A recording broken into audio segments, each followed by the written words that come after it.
Welcome to the Encore Audio Archives YouTube channel. I'm Taper Dave, and this is my channel. I've uploaded hundreds of talks here that I've recorded at meetings in West LA, and I've also recorded conventions starting in 2013. I've got a bunch of those up. And Walt and Mary Murray, the original owners of Encore Audio Archives, started the company in the 80s, and Walt recorded Joe and Charlie's and a bunch of stuff down in Vista, California. My sobriety date is June 20th of 1994.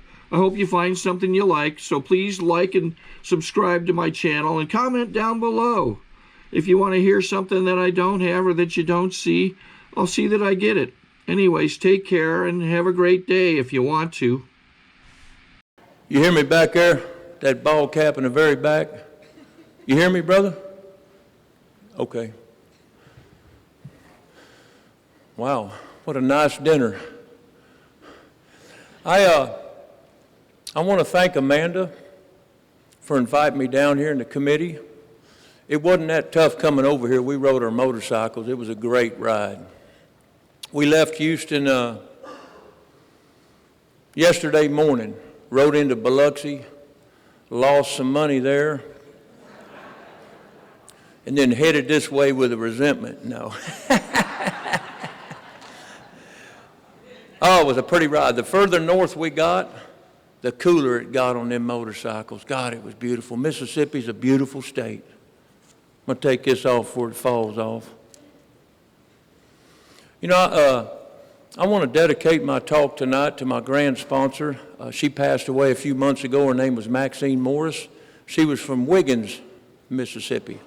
We passed through it on the way up. Her and her husband co-sponsored my sponsor. So they're my grand sponsor. So I come from a lineage of alcoholics. My sponsor has a sponsor. His sponsor has a sponsor. I sponsor men, and the men I sponsor other men. I've been taught in Alcoholics Anonymous from day one. I've got to complete the circle around the triangle that we got on our chips. When you look at your chip, look at that circle, goes around that triangle.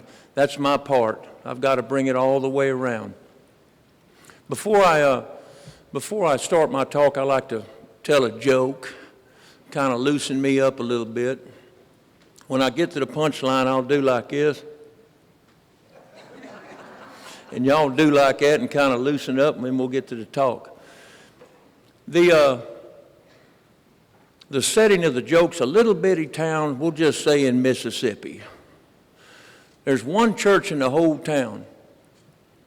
And the preacher and the deacons were meeting one night, and they was talking about church matters.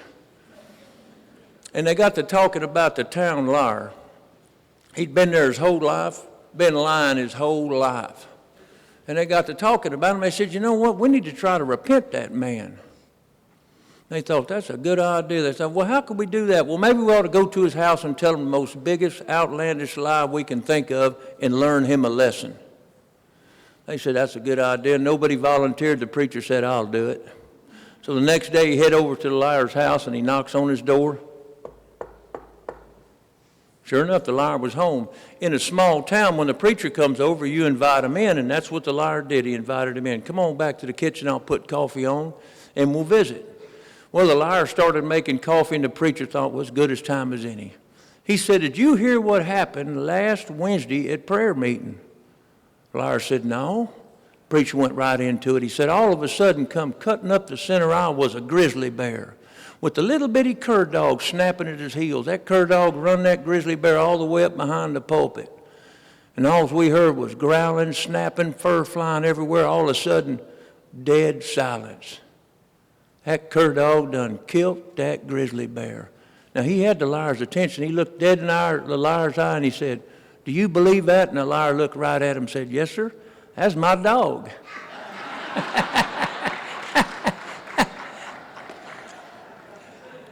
I guess I ought to tell you who I am. My name's Mike, and I'm an alcoholic. I'm glad to be sober tonight, and I'm grateful God showed me mercy instead of justice. I've been sober this time since January 30th of 1994. That's not my only sober date.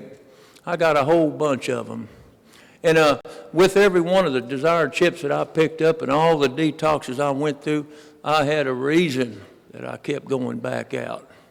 And you could ask me, and they would, them old timers, you know how it is around the meeting hall, you get to know folks, and the guy that keeps coming in and out, in and out. Well, they used to ask me, how many days you got now, Mike? And I'd get mad at them. And I wouldn't tell them how many days until I explained what happened. If you knew the circumstances, then you'd understand why I had to pick up this desire chip. She didn't do right, the job didn't do right, the police picked me up, something happened. Well, here's the truth, and it doesn't come out hard anymore, but for a long time it was kind of like trying to swallow a desk or something. It just quite wouldn't fit in my throat. It'd get caught right in this area. The truth is, I just wasn't through drinking. And I picked up a whole bunch of desire chips. I brought my book with me. Oh, I'm not going to read it to you, but it looked pretty good when I was up here with that book, didn't it? I always carry it with me. It reminds me of how many times I've been off in that tore-up thing. When I first got the big book of Alcoholics Anonymous and first looked into it, it might as well have been Chinese to me. I didn't understand a word of it. Couldn't understand nothing. I had to have a sponsor kind enough to sit with me and explain the big book of Alcoholics Anonymous. And I do that today with the guys that I sponsor. Because I don't care how educated you are, how much of an education you have. When you get here, we just cannot understand what's going on between these pages. And it takes a long time, and it takes practice, and it takes a loving sponsor to sit with you and explain the big book of Alcoholics Anonymous. Because there's a solution. I'm one of the solutions. I'm standing up here in front of you. I shouldn't be here. And I know I'm not the only one in this room like that. I was born in Louisiana. Don't hold that against me. And I got to Texas as quick as I could. I'd like to tell you I come from a broken home, but my mom and dad are still alive and they're still married. But that would explain my behavior if I could have just said I was from a broken home or been abused, but that's not the fact. In fact, I was up visiting my mom and dad. They live in Plano, Texas, that's north of Dallas. And I was up there for Mother's Day. And they've been married 61 years. Go think about that one. I know y'all could almost identify with that at 50 years. I asked my dad, I said, how in the world do you stay married so long? He said, it's real easy, son. She does what she wants to do, and I do what she wants to do. We get along good. You know, I was sitting in my mother's kitchen table probably 17 years ago. I had a couple of years of sobriety. I was drinking coffee with her up there in the Plano.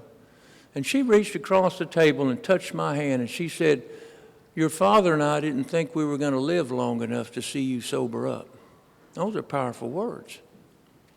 See, I lived on the streets of Houston. I went 17 years without an address, but I wasn't hurting anybody. I never stole from them, never hit them, never did nothing to them. But little did I know they was suffering. She told me at one time she made my father pack a bag and go down to Congress Street on Houston, that Skid Row in Houston, look for me. I hadn't talked to him or seen him in 5 years. They'd had my Christmas presents in the closet, my birthday presents in the closet. I didn't figure I was hurting anybody. You know, the big book talks about blameless lives of innocent children. We don't ever look at that. I tell you, I couldn't have looked at the truth. I kind of line up with the big book. As far as I ever got was blaming you.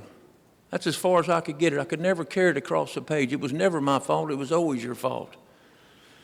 Thank God for the steps of Alcoholics Anonymous and a loving sponsor that spent time with me and showed me how to look and take it all the way across the page and see Mike's part in it.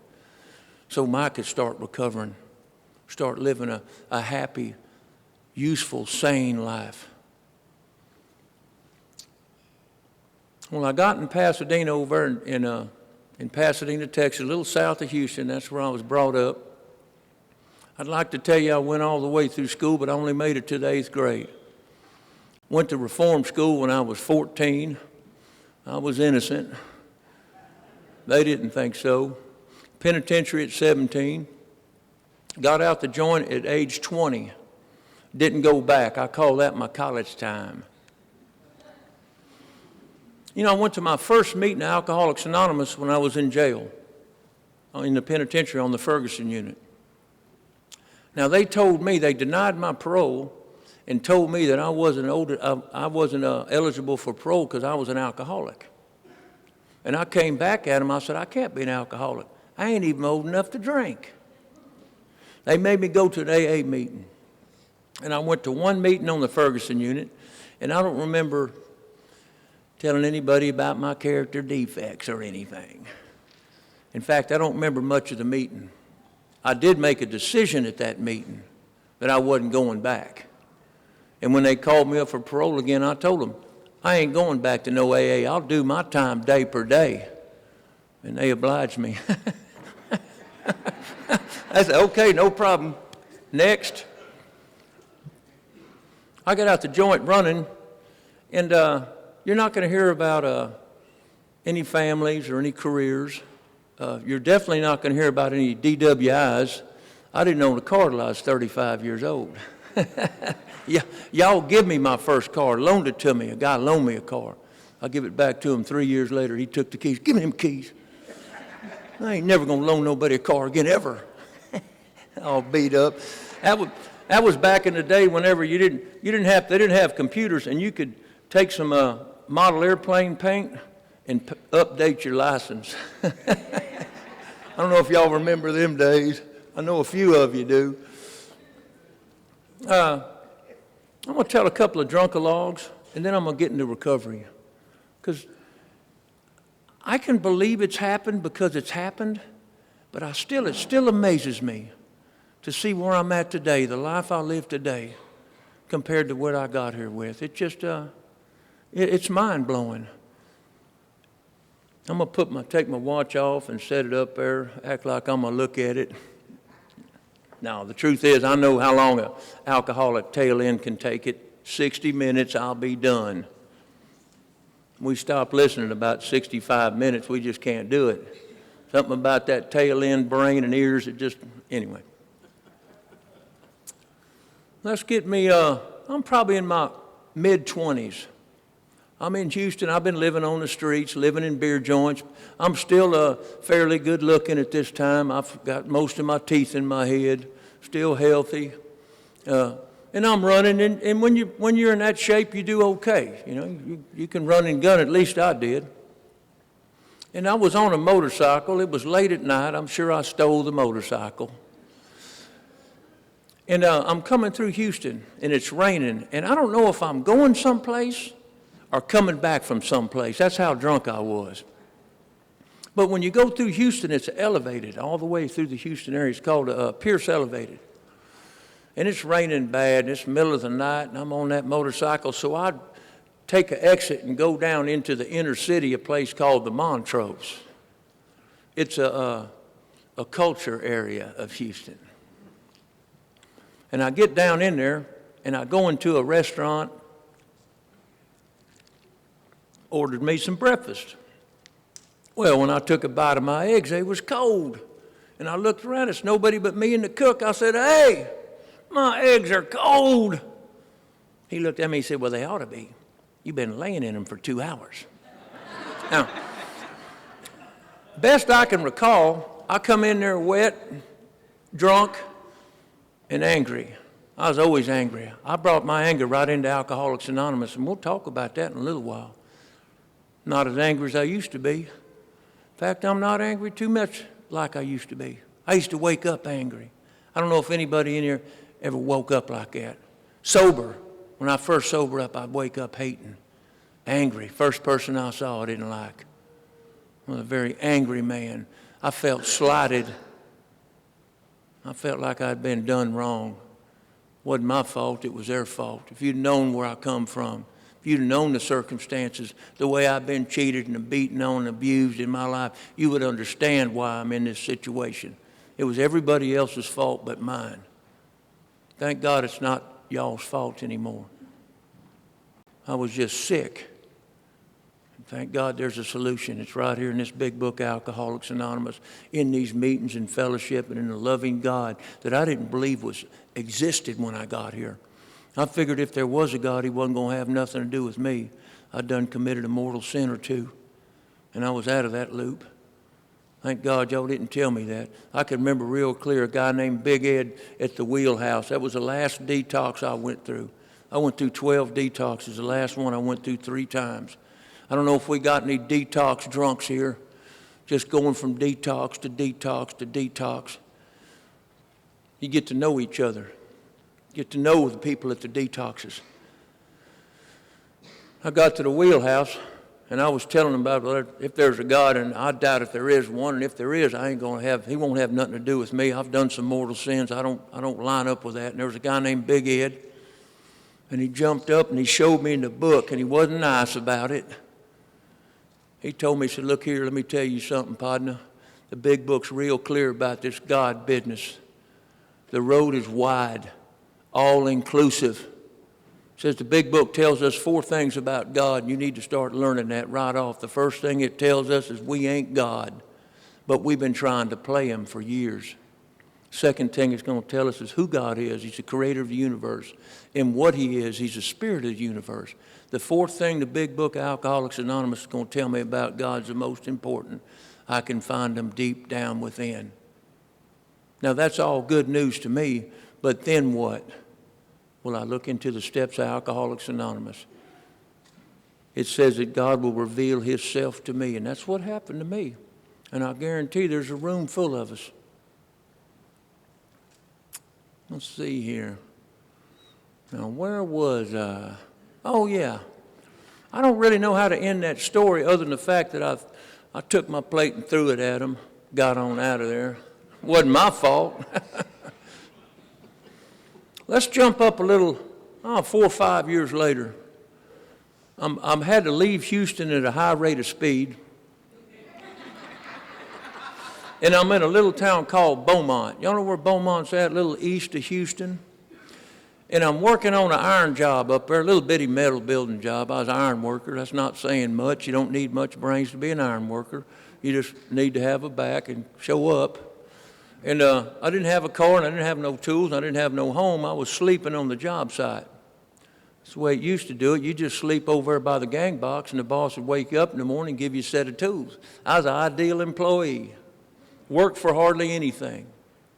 Well, I'm up there in Beaumont working on this job, and I make friends with one of the iron workers, and he has a house, so he become my good friend. And I talked him into letting me be his roommate. Now, you know I had to be out of town. You'd have to be a fool to let me come stay with you, because when I start drinking, I start hearing things, and they're coming out of your mouth, and they're not nice. And I got to take care of that situation. Well, anyway, he let me move in with him. I rented a room from him. About 2 months went by, and I called Houston, see how everybody was doing. And they told me they forgot. You know how we do. They forgot about me tearing them up, hitting them in their head, stealing their microwave, that kind of stuff. And they said, Mike, where you been? I said, shoot, I've been out of town working. That sounds good, doesn't it? And that's kind of what I was out of town hiding. Just happened to be working. And they told me, we got a party this weekend. You want to come? I said, let me see. I might want to do that. Well, Friday come around, I talked to my buddy that had the house. He also had a car. We bought us a bottle of whiskey and headed for Houston.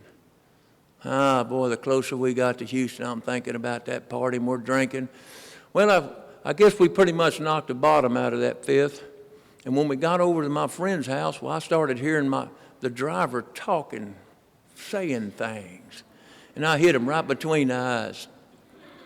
Last thing I seen him is the impact split. I seen him, a little bit of blood, and he was driving off like this.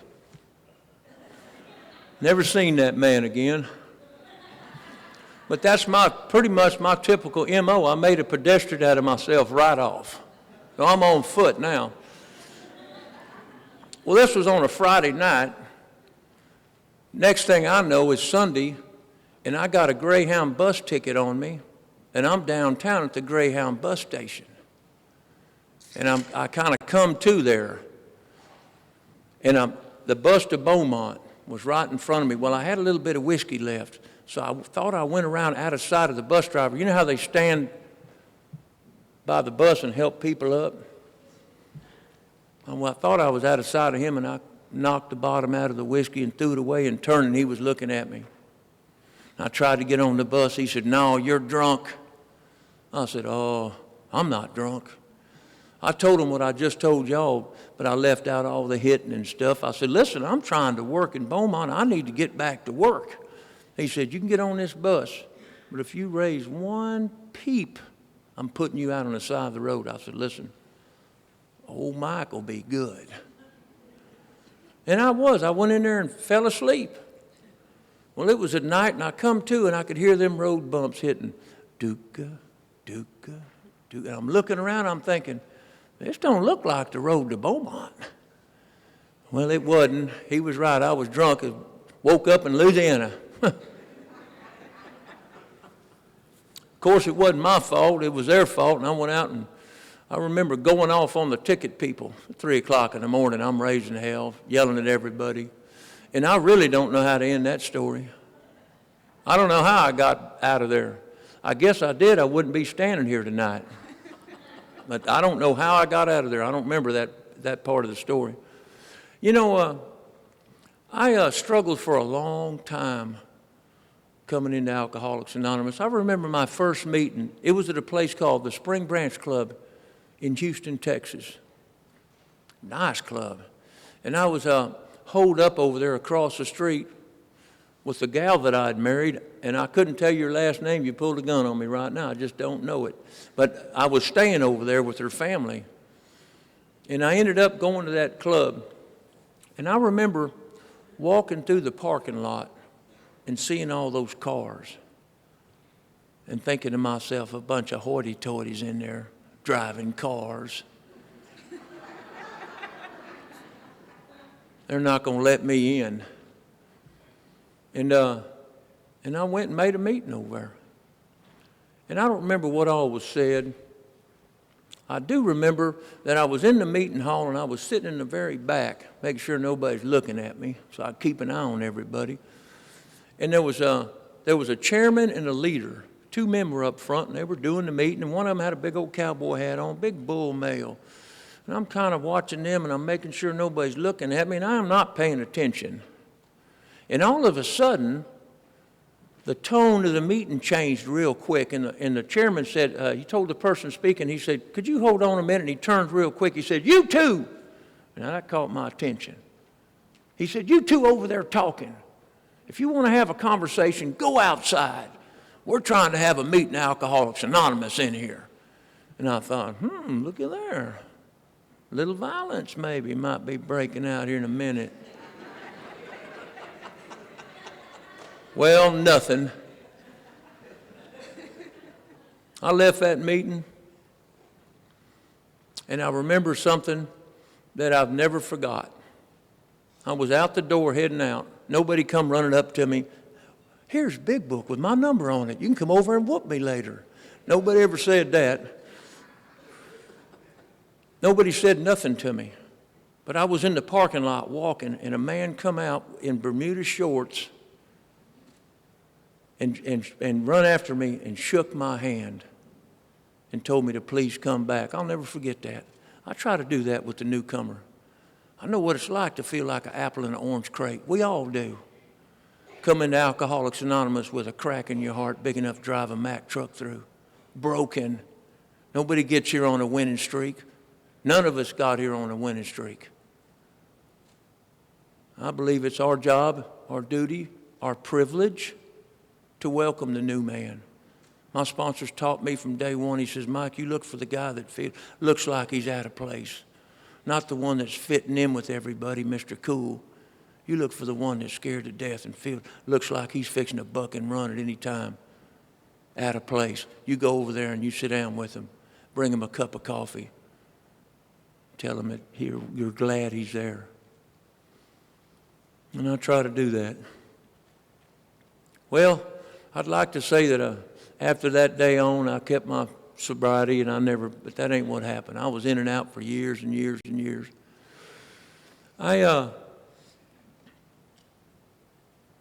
could drag us through the mud, but I don't want to do that on a Friday night. You know, the two stories I just told you were funny, comical.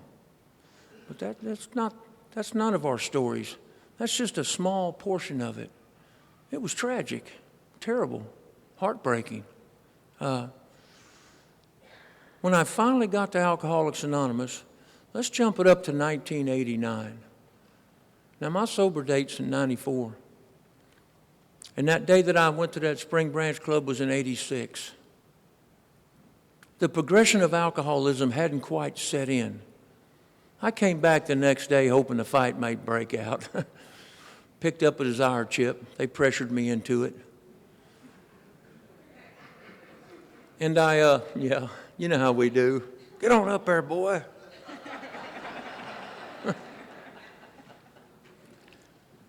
I was in and out, in and out. But the progression of alcoholism started taking its toll of me. I knew there was shelter and safety in Alcoholics Anonymous by the way you treated me. And I would come back in the doors over and over and over again. It got to the point where when I got there the first time in 86, I was a very violent man, and I drank a lot, and I was alcoholic then. But when I started coming in here and getting me a head full of Alcoholics Anonymous and a belly full of beer and wine, it got bad. It got real bad. And over the years, it started taking its toll on me. When jump it up to 89, 3 years later, I go into a place called the Wheelhouse. It's my 12th detox. I went through it 3 times. I could not drink. I knew convulsions well. I fell into convulsions one time at the Spring Branch Club at a meeting. They hauled me off in an ambulance. I didn't quite make it to the hospital. Wasn't quite that sick. When they slowed down, I got out the ambulance. yeah, wasn't quite that bad. But in 89, I could not stop. Whenever I'd get low on alcohol and start to detox, I'd start catching on fire. And then I'll tell you, I put myself out in the damnedest places, rolling around in ditches. One time I was in a Shell parking lot. I lived in a weed patch behind the parking lot, and I started catching on fire, and I put myself out in that parking lot, and boy, you talk about messed up.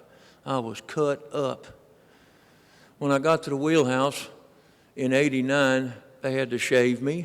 I had a small case of lice. Nobody had a car there, a low-bottom place. Well, there was one car there, and it was jacked up on blocks on the side. Nobody claimed it. What the story was on that.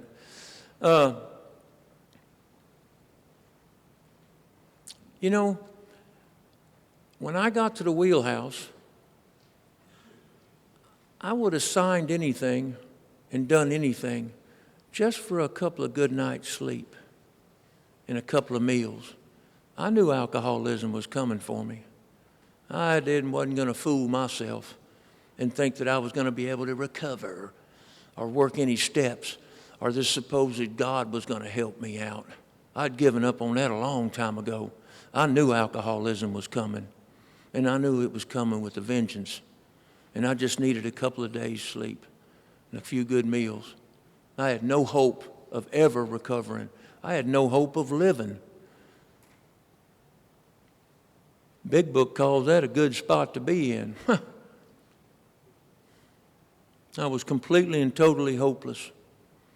When I was at the Wheelhouse for 10 days, my ex-wife, another ex-wife, came up there and brought me an old raggedy coat that I'd left behind. She didn't come over to tell me, Mike, please come back and abuse me.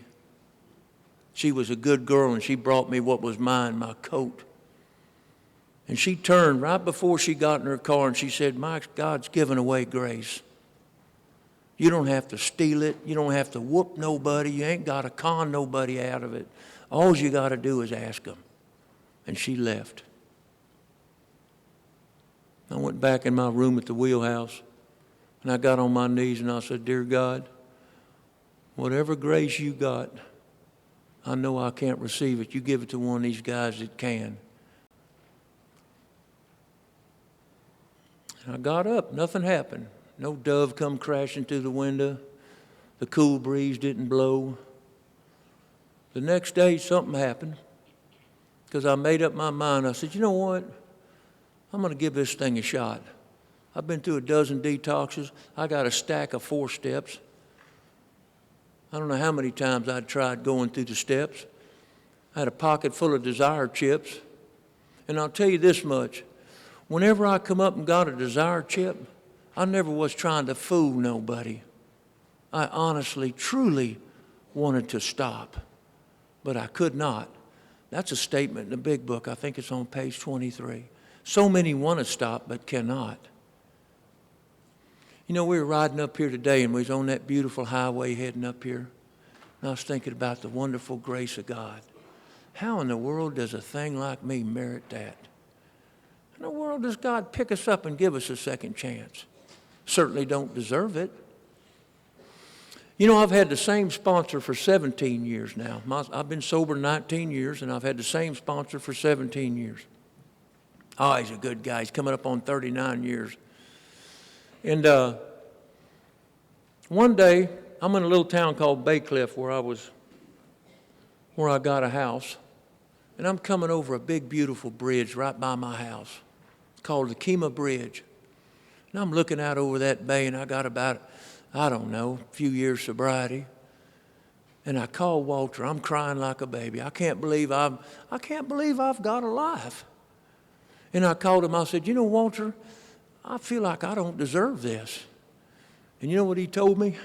You don't. And he said, you better never forget that. It's by God's grace you're sober. Don't ever forget that, Mike. Let's see here. Wheelhouse. I picked up 3 more Desire chips after that. I got a whole stack of sobriety dates in my book. Sometimes I read them, and I won't bother you with it tonight. Just trust me. I was in and out for a long time, and that's not a requirement for Alcoholics Anonymous.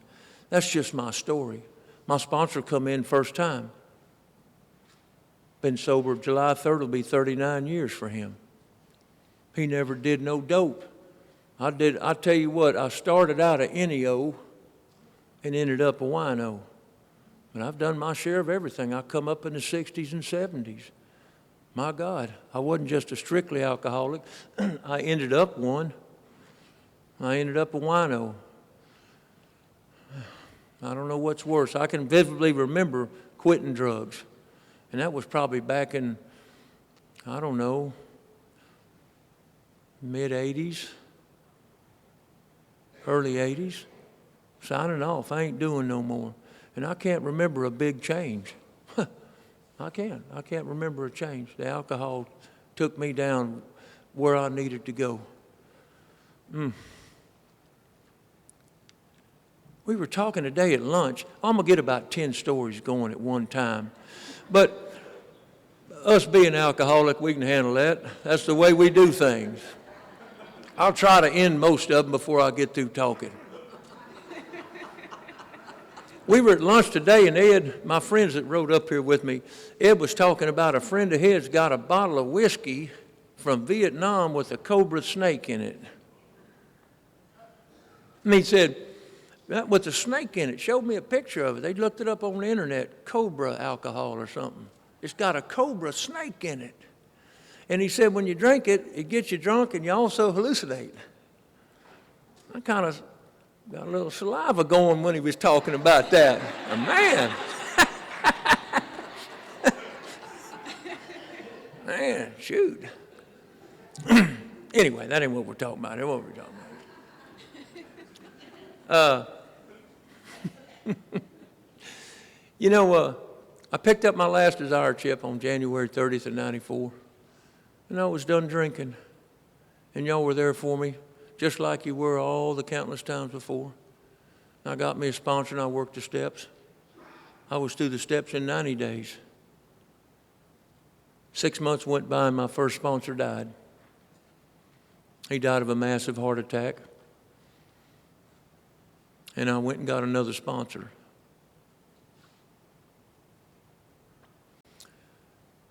I ended up in a little town called BAYCLIFF, Texas, north of Galveston, south of Houston.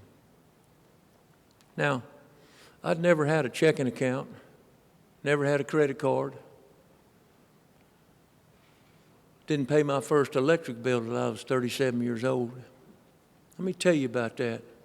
I moved into this little house in BAYCLIFF, Texas. The guy was leasing it, and I happened to see it in the paper. I didn't even know where BAYCLIFF was. And I look back now, and I know it's the loving hand of God. I'm still in that same house 19 years later. I still live there. That's my only address since I was a child. I moved in that house July of '94. I had 6 months sober. And I started making meetings at a place called the Creek Club. It's on the other side of that big bridge I was telling you about. The Creek Club, you won't find the Creek Club in the GSO handbook. It's an outlaw club. And you can't really tell them they're doing it wrong because they've been there 50 years. So I'm going to this meeting down there, bunch of old timers. You know the type. Give me some coffee. Shut up, sit down. If we want to hear how it don't work, we'll ask you. That kind of stuff. Oh, yes, sir, I'll get you coffee. You want some coffee? Here you go, here's coffee. Scared to say no, think they might throw me out. Remember, my mind had remarkably opened. I was through drinking. My options had come real slim. Either put a bullet in my head, jump off a bridge, or sober up and ask somebody for help. And that's what happened. I started going to these meetings at the Creek Club. I got my first electric bill in August of '94. I brought it to the meeting. Bragging on it, I said, I got my electric bill right here, $12. Oh, man. I went on about it, and after the meeting, an old-timer come up to me named Robert Poole. He's dead and gone now. Sweet old man, about Floyd's size. Sweet man. He come up to me and said, Mike, can I see that electric bill? I said, yeah, you sure can. $12. He looked at it, he said, this is for 31 days. I said, yes, sir, $12. He said, can I come to your house? I said, come on. He followed me over there. We come through the front door. My God, we waved his hat. He said, open a window, turn on the air conditioner. I said, oh, no, I done heard about them electric bills. You hear people in the meeting talking about, I got a $400 electric bill. No, I was living out of an igloo cooler and candles. He went around, turned the air conditioner on, plugged the refrigerator in. And he told me something that I could tell you, and I could just go sit down because it sums up Alcoholics Anonymous completely. This is what that old man told me. He put his arm around me and said, Mike, you can pay an electric bill. You got a job. That's good information. Here's the line that got me. He said, if you can't, we'll help you. That's Alcoholics Anonymous in a nutshell. We'll walk with you. To the new person in this room, we understand. We've all been through that door for the first time. We all know what it's like to have a crack in our heart that a Mack truck will drive through. We know what it's like to be hopeless. We will walk with you and show you the way out because somebody did that for us. That circle will be completed. I just had to muster up the willingness. And here's a little thing from Texas. God honors willingness. He honored mine, he'll honor yours. I'll tell you, things took off. Started getting involved, started working on others. You know how we're supposed to work with them? Well, the first few years I was working on them. I'm going to help you, boy.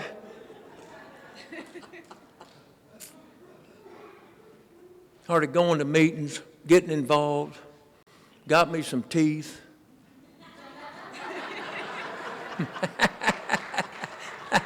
I had about 3 teeth in my head when I got here.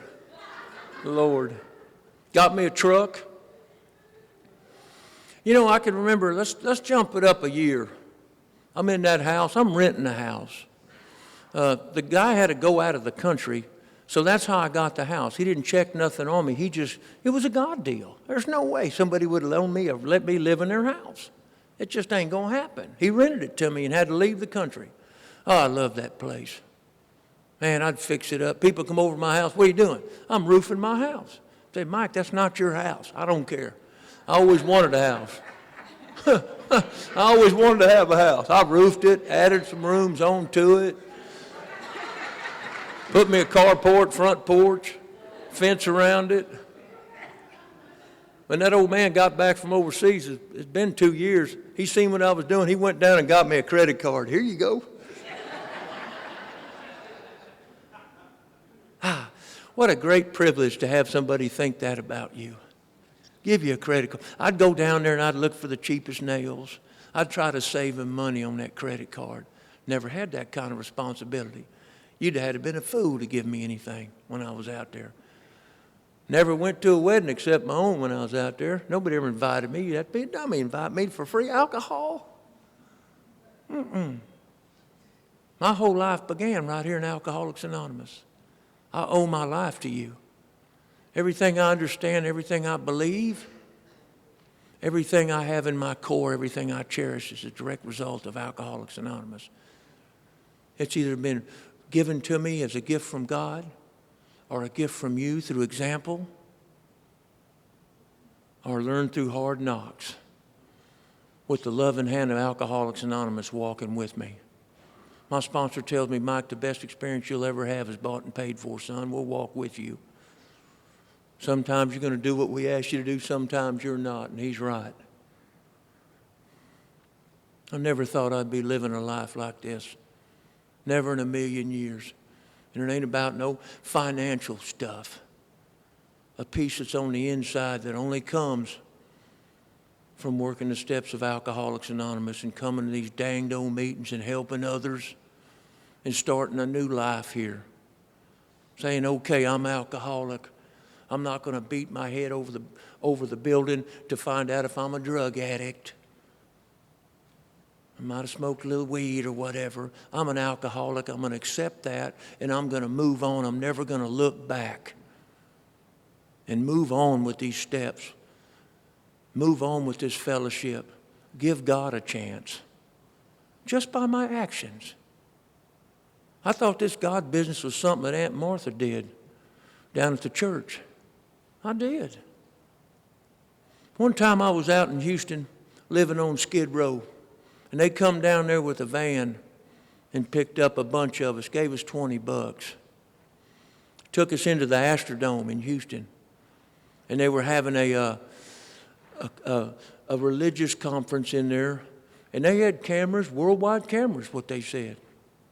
And they were casting demons out of people. And I'm not talking bad about anybody's religion. I'm just telling you an experience of mine.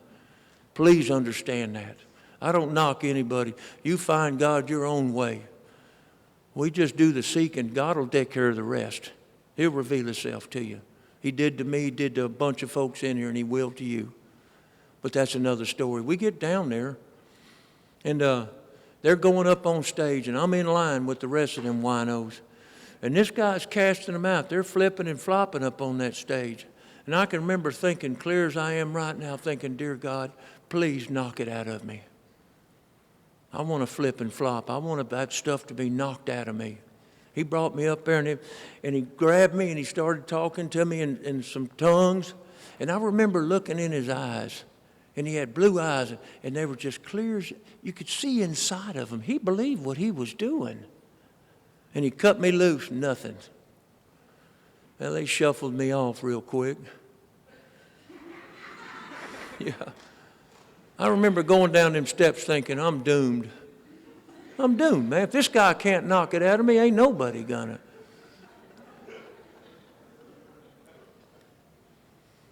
You know, I guess a year went by, and I'm in that house, and I'm going to the meetings over the bridge, the Creek Club. I wasn't venturing out very much. I was kind of sticking to them old timers, and also the detox that I went through, the wheelhouse. I'm still involved with that. We're fixing to build a new wheelhouse at the end of this year. Clay's involved in some of that. Wonderful deal. Anyway, you got to go over that bridge to get to the Creek Club.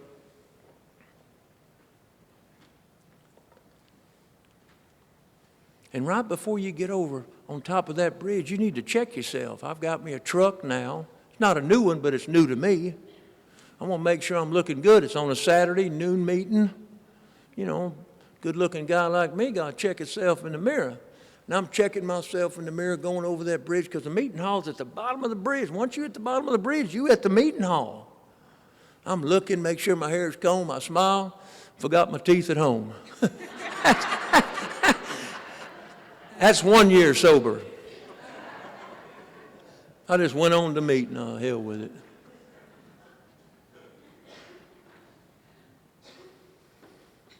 You know, I got real involved with the men in Alcoholics Anonymous, going to that detox, hearing them 5 steps, taking them guys through the steps, going to the Creek Club, fixing up my little house. You know, in my 4th year of sobriety, that man called me that I was renting a house from. This is what he told me. He said, "My wife told me to tell you she loves you." I said, "I don't even know your wife, Richard." He said, "I don't care. She said, you're the best renter we've ever had." Now go figure that. Weed patch drunk. Never missed a payment, never late. Never late, never short. Fixed that house up. She said to tell you that we're retiring and we want you to have the house. Go figure that one out. I bought that house. He said, "You name the price and the terms." That's my house now. I live there rent-free. It's paid for. Go figure that. I look back on that place. You go in my house right now, that bed's made. I promise you that. I ain't trying to prove nothing to nobody, but I'm glad I got a bed. And I make it every morning I get out. That's not in none of these steps. That's my deal with God. My motorcycle tonight will be covered. I cover it every night that I go anywhere. That's my deal. I'm glad and grateful to have a motorcycle. And that's just the way I show it. It's a little thing with me. I've developed that.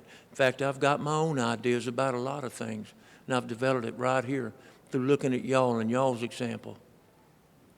Not the same man that came in here. Very violent guy. Let's go to my 4th year. They offered me that house. Well, I'm going with them old men at the creek. Get me coffee. Shut up. Sit down. Yes, sir. Yes, sir. I'm here. Coffee. Going to the detox, men's detox. Well, this is 4 years now. I'm starting to think, old Mike might need to meet him some girls somewhere. And they'd opened up a new meeting called the Bay Area Club, about 5 miles from where the creek was at. Bunch of girls going over, that's what I heard. And I got to thinking, old Mike needs to expand his spiritual horizons a little bit. Well, when you go in the Creek Club, all them old men are playing dominoes. We call that the half measures room. Y'all know where that's at.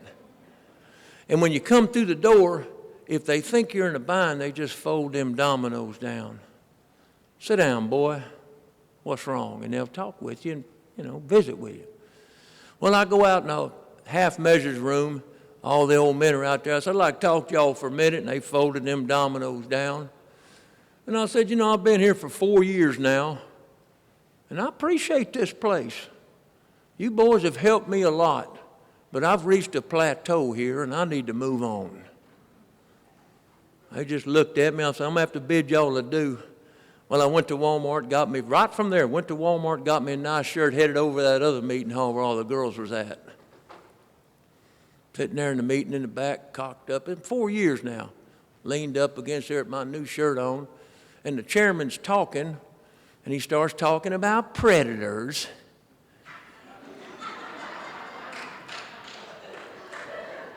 And I'm thinking he's talking about me.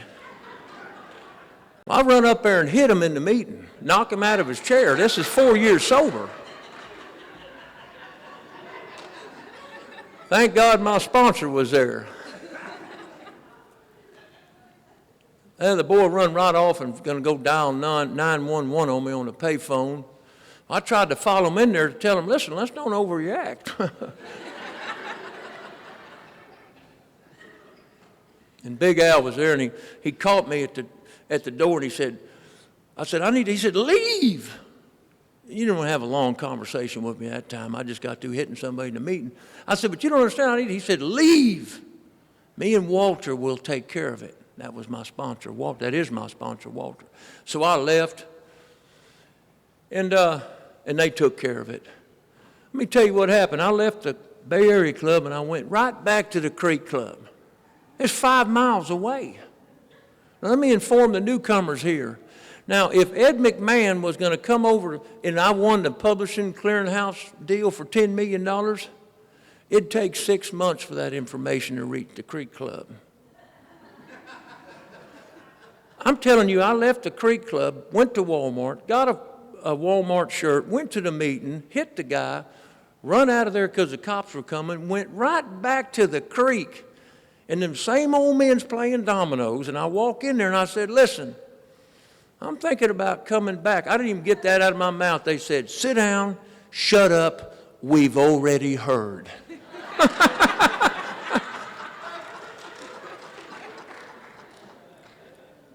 I stayed there for a year, ashamed of myself. Never met that man before.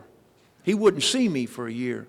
But I went back just like your teachers had to do and made amends to him and meant it. I was very sorry for what I did. There's a phrase in the big book, or a little caption in the big book, talks about pitiful, incomprehensible demoralization. We all know where that's at in the book. Alcoholic pull that on you like a gun. Pitiful, incomprehensible demoralization. If we know anything about the big book, we know that's in the big book. It just rolls off our tongue good. Let me tell you what them old men did over at the Creek Club. You ain't going to find this in the book. I made this word up. And y'all remoralized me. Them old men didn't tell me I couldn't come back. They just told me to sit down and shut up. One by one over that year, they found their way over to me and put their arm around me and talked to me about things they'd done in early sobriety and the way they handled it and the way to do things right. And the way to do things the way God would want us to do it. And Alcoholics Anonymous shows us and principles. And every year I went back and made amends to that man. I see him from time to time. We're not best of friends, but we're not enemies. He accepted my amends because I meant it. I ain't hit nobody in the meeting since. Don't plan on it. Trying to cut my lifeline one more time. The very people that were saving my life, I turned on them in a meeting. Thank God y'all didn't turn on me. You'd have a different speaker. I'm quite sure I'd be dead by now. Oh, things rocked wrong real good, man. I got that house. Started making conventions just like this. I believe convention makers make it. I love going. I've been to 3 international conventions. I would have been to the one in Toronto, but I had an operation on my shoulder and I couldn't go. In 2005. Clay was there, my buddy Clay up front that rode with me.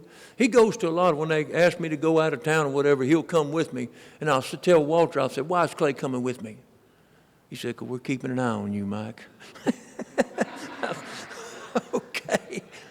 He was up there in Toronto. Check this out. I'll kind of explain a little bit about me. Walter H. is my sponsor. Love him to death. Great man. I'm quite sure that he's going to hear this CD.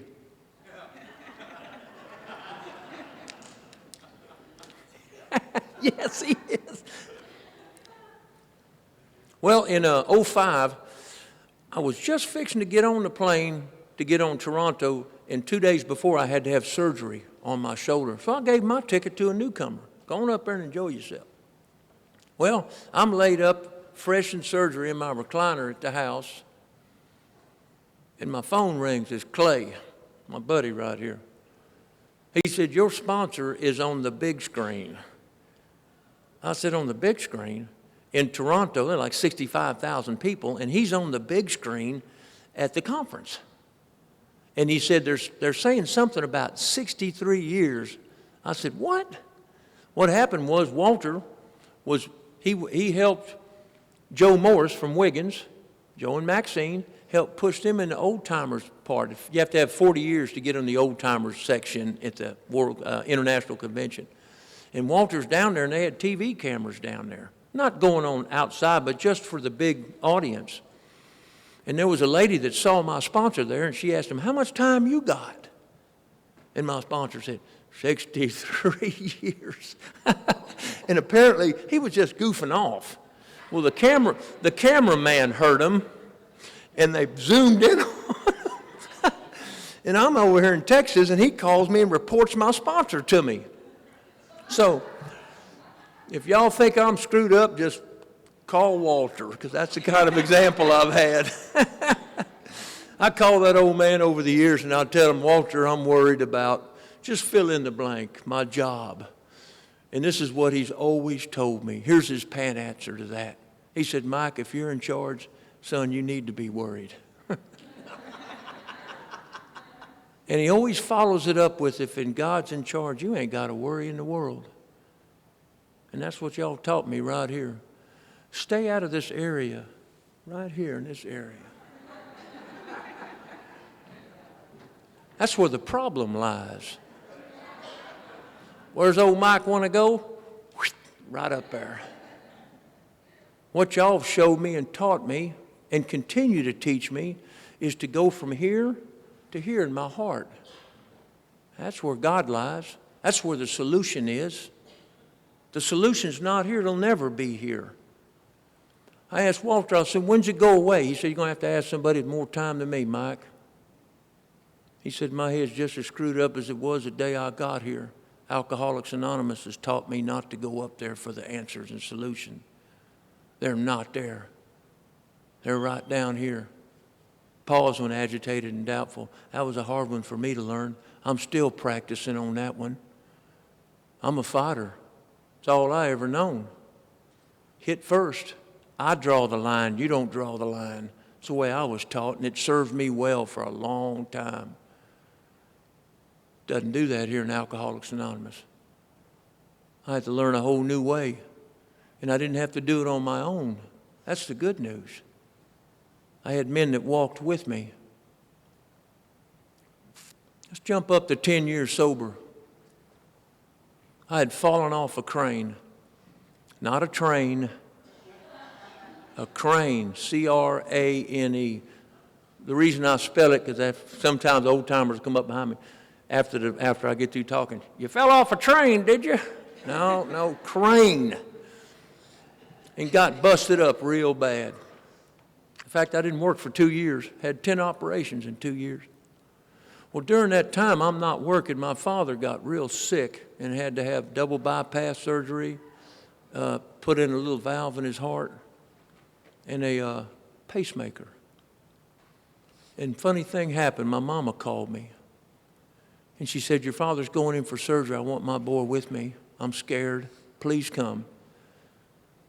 And I called Walter.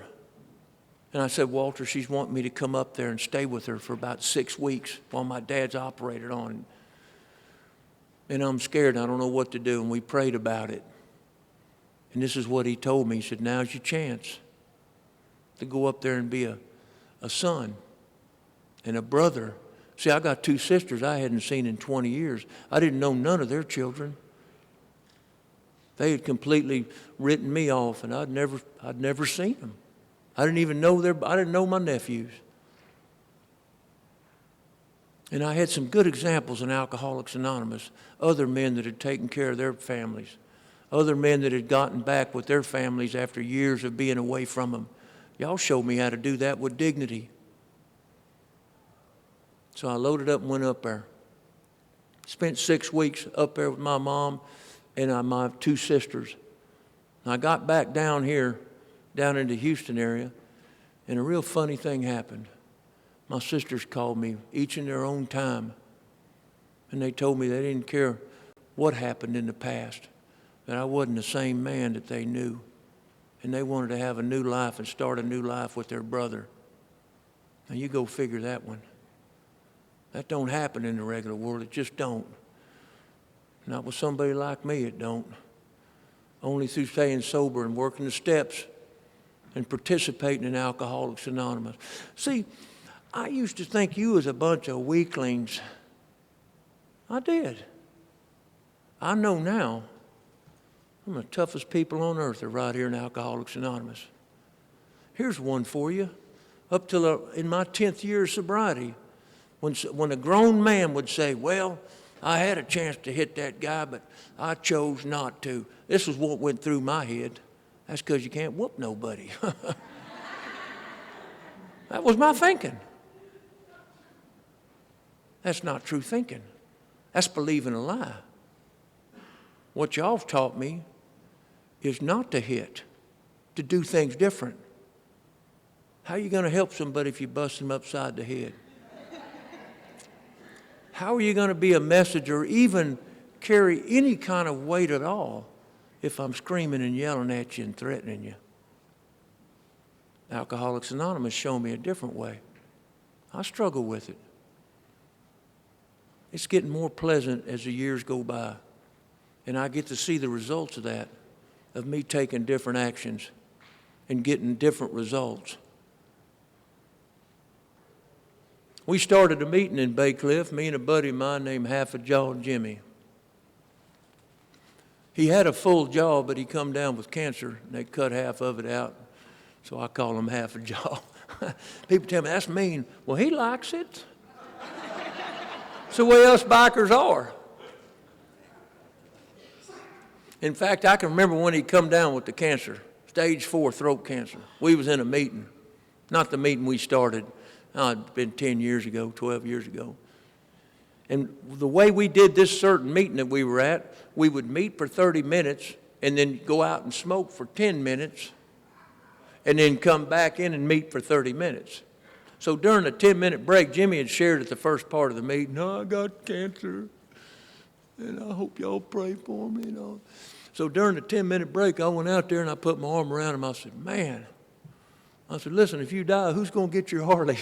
He was like, you no good. I was playing with him, lighting a load up with my friend.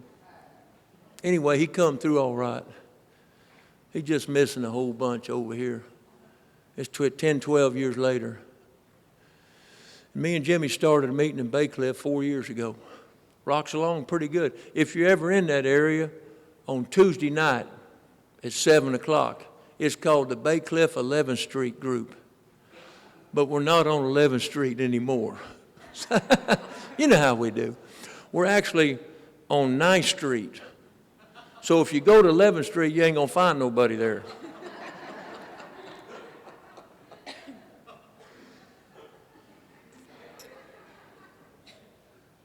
It's one of them meetings where we made up our own preamble kind of deal. It works all right. He put in there something like, try to observe them. We all know you can use the English language. We don't want no cussing or cursing in this meeting. Try to express yourself without using any vulgar language. And I've had some people ask me, well, what's that about? I said, well, I think what he's trying to say is you're not going to offend anybody if you don't cuss. And that's the kind of way I look at it. Now, my sponsor taught me that. Said, Mike, watch your mouth in the rooms of Alcoholics Anonymous. You never know who you might offend. And I try to do that. Certainly do it from the podium here. Keep my suit coat on when I'm up here talking. Don't care how hot it is. If he gets wind of it, he's coming after me. Good sponsorship. I go to a meeting on Sunday morning in Santa Fe. That's a little town over there south of me. A lot of bikers go there, but it's not just for bikers. Everybody's welcome. Just like everybody's welcome here. My grand sponsor, bless her heart, Maxine's dead and gone. She used to say there's no cliques in Alcoholics Anonymous. And I believe that. No cliques here. We go drink coffee, you're invited. If a bunch of us are going. Cliques will kill us. It'll certainly kill the new man, our woman. need to know that you're welcome here. That when you come through them doors, you're our sister or our brother. And I believe most of us will treat you that way because we know what it's like. We also know what it's like on the other side. It's a wonderful life.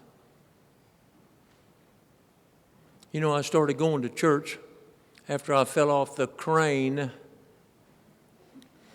Me and the doctor become friends.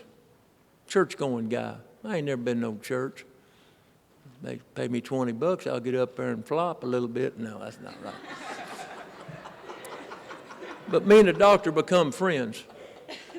And I started going to church, seeking God that way. I'll tell you some things that I believe. You do what you want with it. But I believe this through bitter experience. I'm going to say this right off. Me and God will get drunk. Me, God, and you will stay sober. I better never forget that.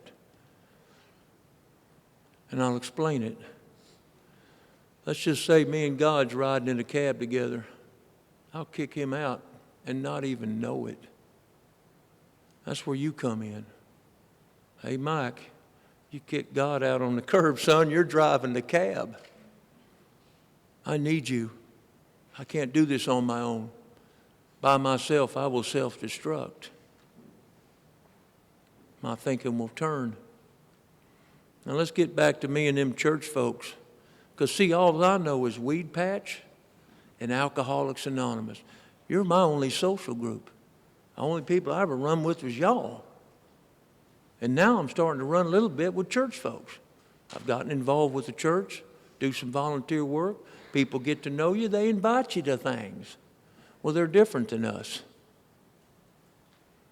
They do things because they believe God wants them to. Can you imagine? They're nice to people because they believe God wants them to be nice to people. Now, that's not so with us. Not in the beginning. You got to hold a gun to alcoholics' head. You better go help that person. Well, I don't want to. Get over here. You're going to drink and die. Okay.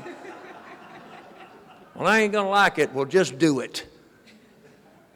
And after a while, you know, great folks, man. I tell you what, really opened up some thinking, you know, of mine.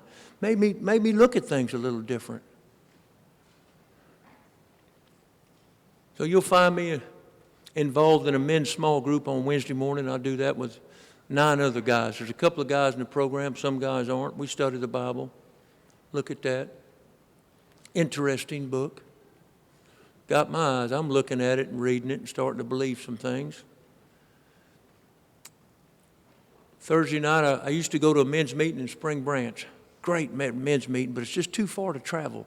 We started our own men's meeting over at the Creek Club. And I go over there on Thursday night. It's a good meeting. That's where you'll find me on Thursday night. Weekends, if there's a conference around, you'll usually find me there.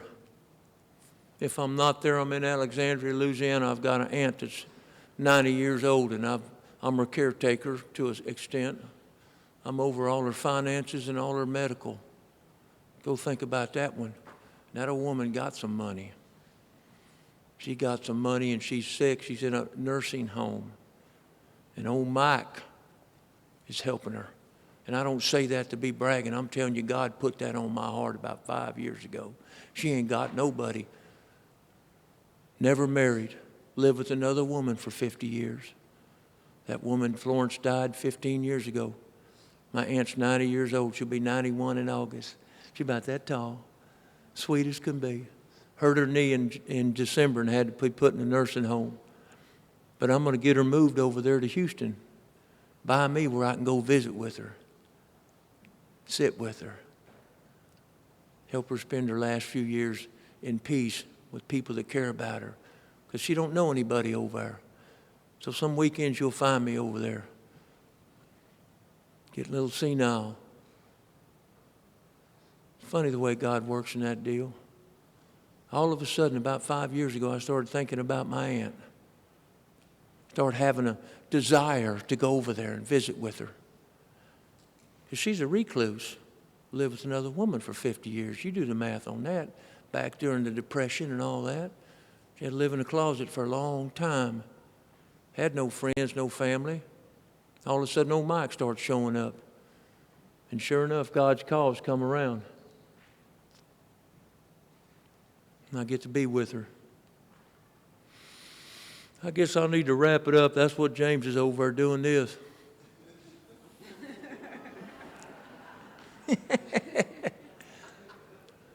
I'll tell you what, I'd be lying to you if I wasn't glad I'll be getting down from here, taking this zoot suit off, putting on my relaxing clothes and visit with you and party the rest of the weekend. I know we're in for a good group of speakers.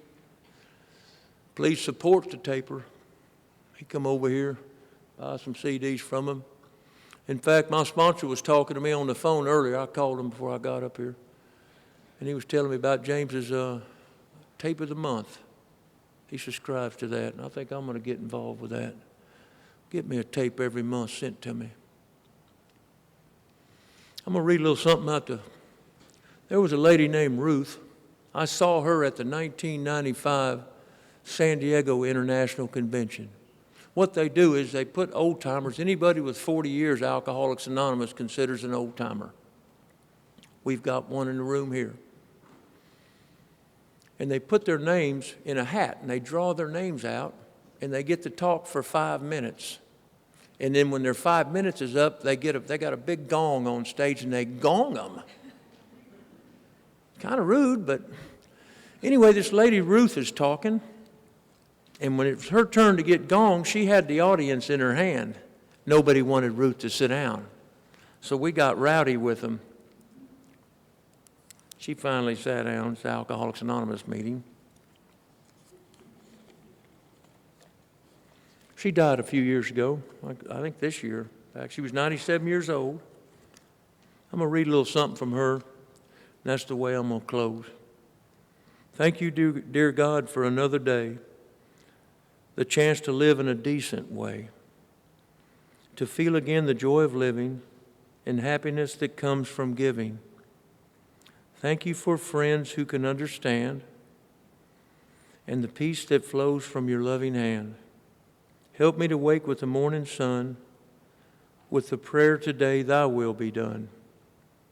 For with your help, I will find the way. Thank you again, dear God, for AA, and thank you.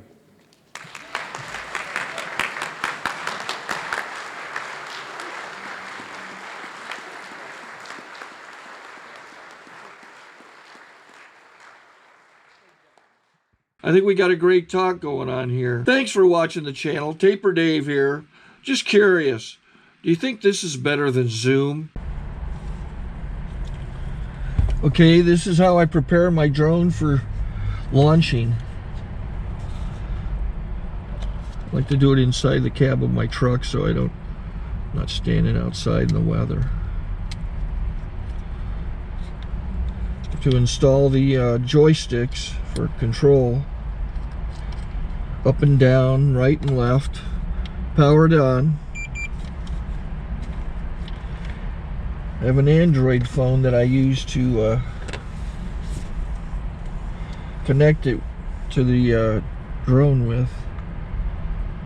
And it's actually controlled through the iPhone, through an app. Oops, wrong way. It's actually controlled through the iPhone, or through this Android phone, through the app. It's actually controlled through the Android phone, through an app, and you connect it through this short connection right here.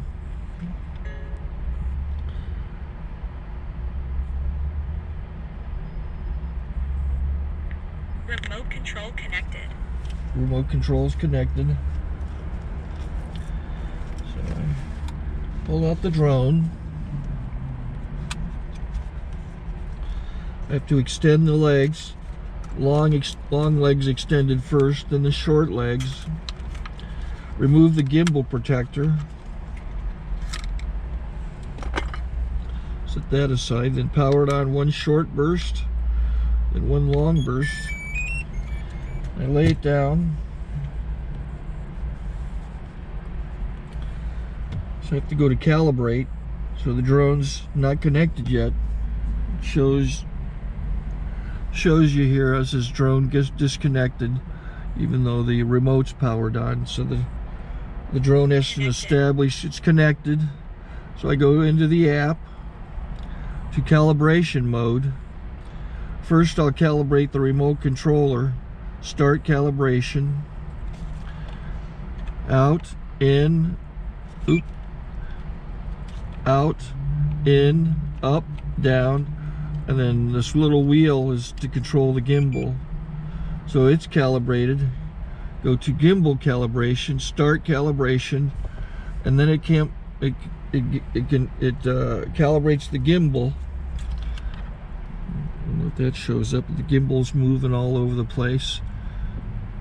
Changes, you can see it on the video. And I'm calibrated to take off. It's acquired 7 satellites at the moment. There are 26 satellites up in the sky, which it has to acquire before you can take off. So it's connected. It's got enough satellites. This is white. I can go to press this little arrow button, swipe right to take off, and it would start the motors if I slid this to the right. But I'll wait till I get outside. Don't want to do it inside.